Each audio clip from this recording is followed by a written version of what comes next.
Brine.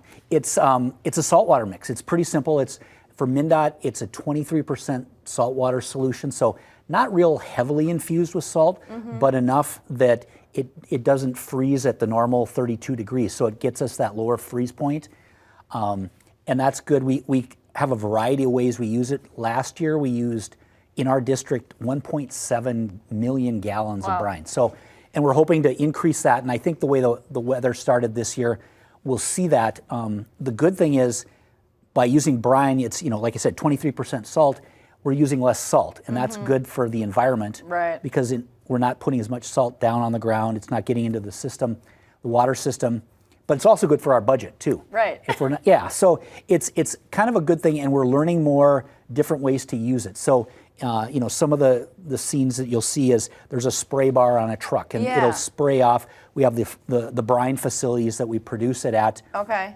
And this well. is the Rochester location? This is in Rochester. So, we make, I don't know how many thousands of gallons, but, you can see there.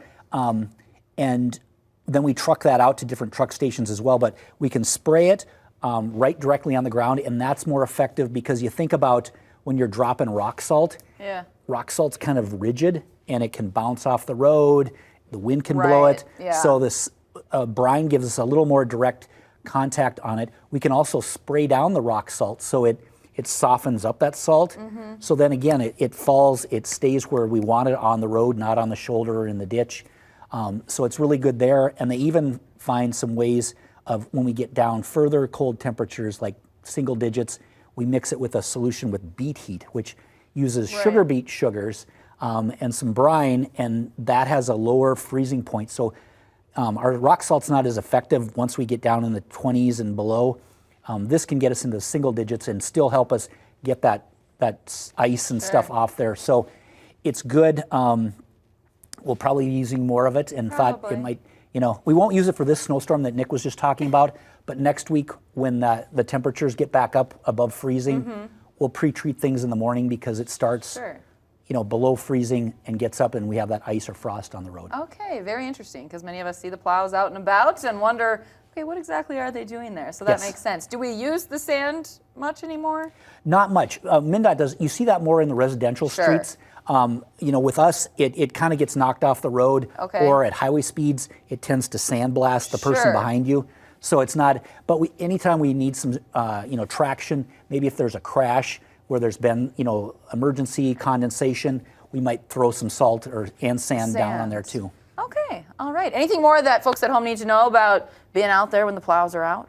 Just stay back from them. Give them, at least 10 vehicle lengths, following distance, turn your headlights on. Just give them room to make that road driving surface better. So just let them stay ahead of you. Okay, and we have to mention the Name the Plow contest is done, but the voting's going to start soon. Yeah, so we had over 8,000 name submissions. That's good. So it takes a little while to get that sorted out. We'll probably have about 50 names. Probably watch next Tuesday when that'll come out. Okay. And folks will get to vote for 8 because we have 8 MnDOT districts. Sure. So from that list of 50, you got to pick 8, and one of those names will come to our 11 county district, and we'll know that probably like early February. Okay, but we can probably start voting next week, you think? Next Tuesday, we're hoping. On Tuesday, for sure? Yep. And did you submit a name? I didn't. You didn't? I got too caught up in the hoopla, but I got to sort through a lot of them, and there were some good ones? They were just, it's so creative. I mean, and that's where I kind of feel a little, lackluster. I'm not as creative. Let them do it. Yeah. I think I liked Justin More Snow. Those were mine. But no one's going to want more snow. No. And then Snow Mauer. That could be a good one this year. We were saying that. Hall of Fame. Hall of Fame, potentially. Yeah. Yes. We'll see. All right, Mike, thanks for being here. Thank you. Appreciate it. Thanks for all the work you do in Olmsted County and beyond. Appreciate it. Much more to come here on Midwest Access, including Jack from Jack's Bottle Shop. There